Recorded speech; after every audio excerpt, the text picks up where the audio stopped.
आतापर्यंत आपण पौर्वात्यांची काव्यलक्षणं पाहिली. या पौर्वात्यांच्या काव्यलक्षणांमध्ये भामह, मम्मट, आनंदवर्धन आणि विश्वनाथ या चार महत्वाच्या साहित्य तज्ज्ञांची ही काव्यलक्षणं पाहिलेली आहेत. भामहाचं जे काव्यलक्षण आहे ते शब्दार्थौ सहितौ काव्यम या अनुषंगानं आहे.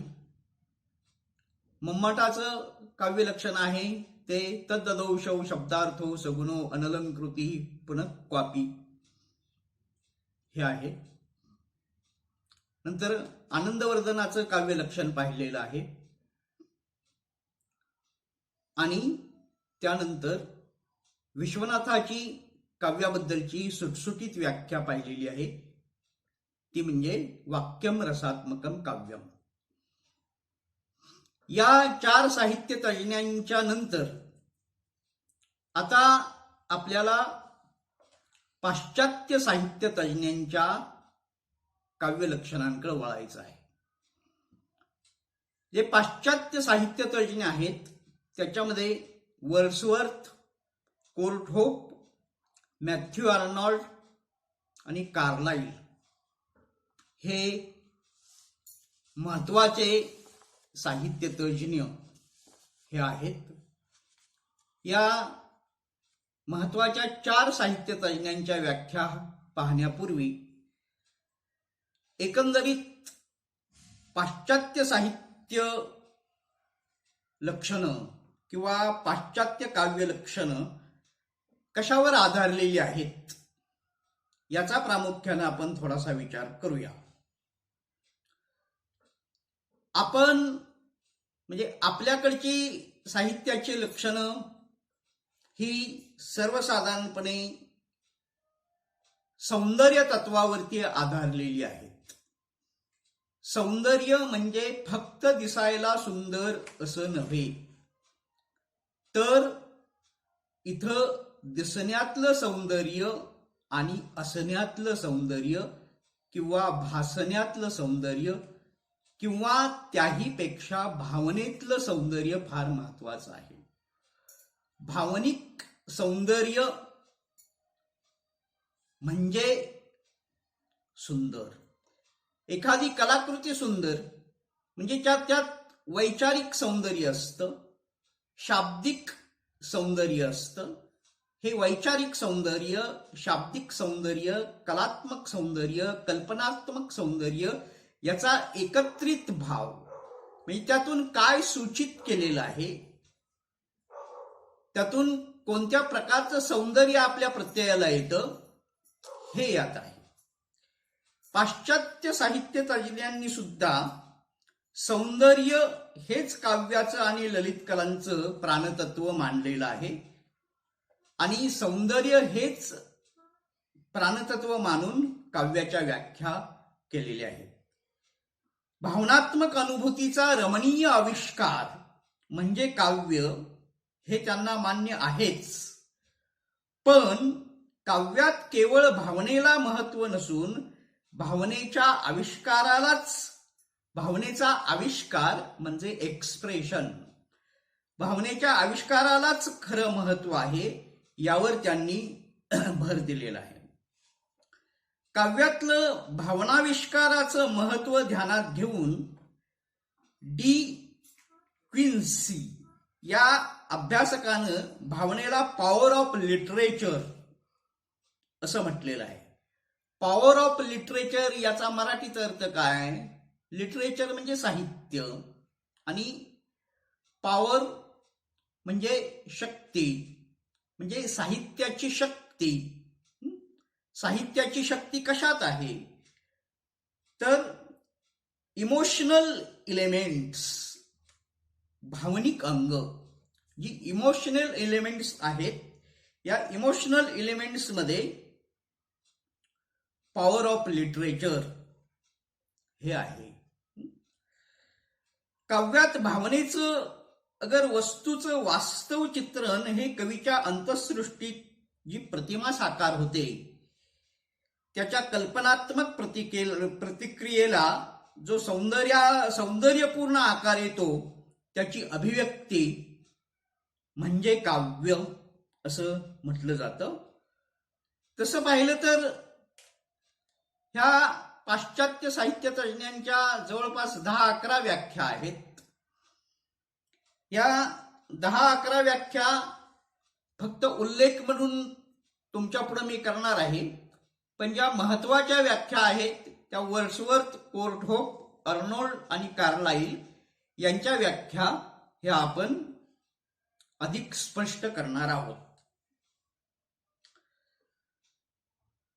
त्यातली वर्ड्सवर्थची जी व्याख्या आहे ही वर्ड्सवर्थची व्याख्या ही जवळपास जगप्रसिद्ध व्याख्या आहे. वर्ड्सवर्थ काव्याच्या व्याख्येबद्दल म्हणतो की the spontaneous overflow of powerful feelings it takes its original from emotion recollected in tranquillity. म्हणजे त्याचं म्हणणं आहे उत्कट भावनांचा उत्स्फूर्त आविष्कार जिचा उगम शांततामय वातावरणातून व भावनिक पुनःप्रत्ययातून होतो.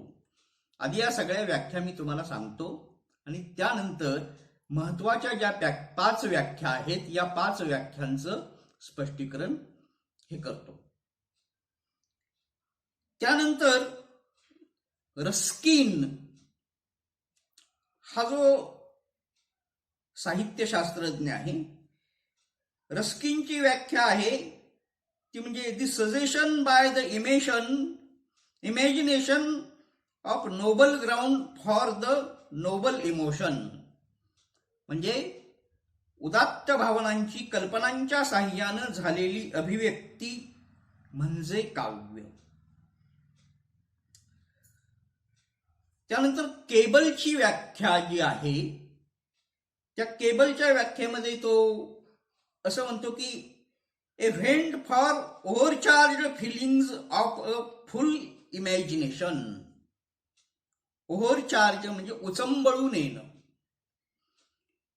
त्याच्या मते उचंबळून येणाऱ्या भावना अथवा उत्फुल्ल कल्पना यांना मिळालेली वाट म्हणजे काव्य.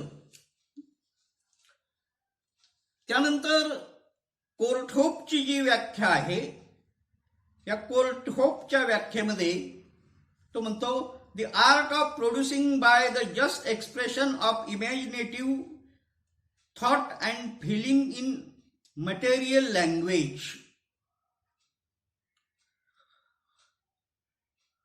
त्याच्या मते कल्पनानिष्ठ विचार, भावना ज्या लयबद्ध भाषेतून तात्काळ व्यक्त होतात अशी जी आनंद निर्मित कला तिला काव्य असं म्हणायचं. नंतर मॅथ्यू आर्नॉल्डची जी व्याख्या आहे या मॅथ्यू आर्नॉल्डच्या व्याख्येमध्ये तो म्हणतो the most delightful and perfect form of utterance that human world can reach. म्हणजे त्याचं म्हणणं असं आहे की मानवी शब्दशक्तीचा अत्यंत निर्दोष आणि आल्हाददायक उद्गार म्हणजे काव्य. त्यानंतर हॅझलिट हा जो साहित्य तज्ज्ञ आहे त्याची व्याख्या अशी आहे की the language of the imagination and the passion. याचा अर्थ होतो की कल्पना आणि विकार भावना यांची भाषा म्हणजे काव्य. त्यानंतर कोलरीज हा जो साहित्य तज्ज्ञ आहे त्या कोलरीज या साहित्य तज्ज्ञाची व्याख्या अशी आहे की म्हणजे the best words in best order. The best words in best order म्हणजे उत्तम शब्दांची उत्तम रचना म्हणजे काव्य किंवा सुंदर शब्दांची सुंदर रचना म्हणजे काव्य. आपल्याकडचा वामन हा जो साहित्य तज्ज्ञ आहे या वामनानं जी संस्कृतमध्ये व्याख्या केलेली आहे तिचंच इंग्रजी रूपांतर हे कोलरिजनं केलेलं आहे. वामनाच्या व्याख्येमध्ये तो म्हणतो, रीतिरात्महा काव्यस्य विशिष्टः पदरचना रीती. म्हणजे विशिष्ट प्रकारची पदरचना म्हणजे काव्य. विशिष्ट प्रकारची पदरचना म्हणजे सौंदर्यात्मक विशिष्ट प्रकारची पदरचना म्हणजे काव्य. त्या पद्धतीनंच इथं सुद्धा सुंदर शब्दांची सुंदर रीतीनं केलेली रचना म्हणजे काव्य आहे. सुंदर रचना म्हणजे काय? एकही शब्द इकडं तिकडं होता कामा नये. कारण एक जरी शब्द काव्यामध्ये इकडं तिकडं झाला तरी सुद्धा त्याच्यातलं सौंदर्यही बिघडतं आणि काव्यही बिघडतं. नंतर कोशची व्याख्या आहे, नाही का, कोशची व्याख्या, पोएट्री इज मेट्रिकल कॉम्पिजिनेशन, म्हणजे छंदबद्ध किंवा लयबद्ध लिखाण म्हणजे काव्य. त्यानंतर कार्लाइलची जी व्याख्या आहे ती, poetry is the musical thought, संगीतमय विचार किंवा लयबद्ध विचार म्हणजे काव्य. नंतर एडगर ॲलन पोची व्याख्या आहे ती म्हणजे दी रिथॅमिक क्रिएशन ऑफ ब्युटी, सौंदर्याची लयबद्ध निर्मिती म्हणजे काव्य. आणि मॅथ्यू अर्नॉल्डची जी व्याख्या आहे ती म्हणजे poetry is the criticism of life, काव्य म्हणजे जीवनभाष्य. आता ह्या जरी 11 व्याख्या इथे मी तुम्हाला सांगितलेल्या असल्या तरी आपल्याला अभ्यासक्रमामध्ये या 11च्या 11 व्याख्या या नाहीत. तर अभ्यासक्रमामध्ये फक्त 4च व्याख्या आपल्याला अभ्यासायच्या आहेत. आणि म्हणून ह्या 4 साहित्य तज्ज्ञांच्या ज्या व्याख्या आहेत त्या म्हणजे वर्ड्सवर्थ, कोलथ्रोप, अर्नॉल्ड आणि कार्लाइल यांच्या व्याख्या आपण बारकाईनं पुन्हा एकदा बघूया. वर्ड्सवर्थ काय म्हणतोय? वर्ड्सवर्थ म्हणतोय, the spontaneous overflow of powerful feelings, it takes its origin from emotion recollected in tranquillity. काव्य कसं निर्माण होतं? तर काव्य हे कवी मनामध्ये ज्या उत्कट भावभावना असतात ह्या कवी मनामध्ये साठलेल्या किंवा उचंबळून आलेल्या उत्कट भावभावनांचा उत्स्फूर्त आविष्कार असतो. म्हणजे राहावतच नाही, आता मला लिहिलंच पाहिजे, आता मला व्यक्त झालंच पाहिजे, असं ज्यावेळी कवीला होतं त्याच वेळी ते काव्य निर्माण होतं. उगाच काहीतरी काव्य करायचंय म्हणून ट ला ट आणि र ला र जोडून काव्य केलं तर ते काव्य नाही. काव्यामध्ये काय असलं पाहिजे? तर काव्यामध्ये वैचारिकता असू शकते, वैचारिकता असू नये असं नाही, पण सगळ्यात महत्वाचं म्हणजे भावनिकता असावी लागते. आणि काव्यात येणाऱ्या ज्या प्रतिमा आहेत या प्रतिमांच्या अनुषंगानं कवी व्यक्त होत असतो. उदाहरणार्थ वसंत सावंतांची एक कविता आहे ती म्हणजे, एक मुलगी गुणगुणत गुणगुणत येते आहे, एक मुलगी गुणगुणत गुणगुणत येते आहे, तिला मी म्हणू कसे तुझे माझे नाते आहे. आता इथं ही मुलगी कोण आणि तिच्याशी असणारं नातं कुठलं, ती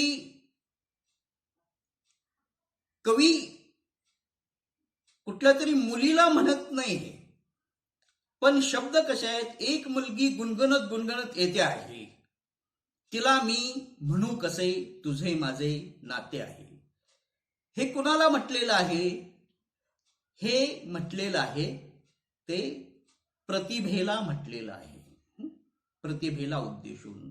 आणि प्रतिभेचा हा जो उत्कट आविष्कार आहे, हा प्रतिभेचा उत्कट आविष्कार झाल्याशिवाय कवीला कधीही लिहिताच येत नाही. आणि म्हणूनच उत्कट भावनांचा उत्स्फूर्त आविष्कार, हा आविष्कार कसा असतो? उत्स्फूर्त असतो, स्पॉन्टॅनियस असतो, उत्स्फूर्त असतो, त्याला राहावतच नाही. आपल्याही बाबतीत, आपल्याही जीवनात कधी कधी काही बाबतीत होतं, एखाद्या व्यक्तीच्या जे काही अंतःकरणात दाटून येतं, हे अंतःकरणात जे काही दाटून आलेलं असतं ते सांगितल्याशिवाय राहवत नाही. सांगितलं की आपल्याला समाधान वाटतं, मन मोकळं होतं. त्याप्रमाणे कवीचं मन कधी मोकळं होतं? त्याला भावलेल्या ज्या काही घटना असतात त्या घटना तो काव्यबद्ध करतो.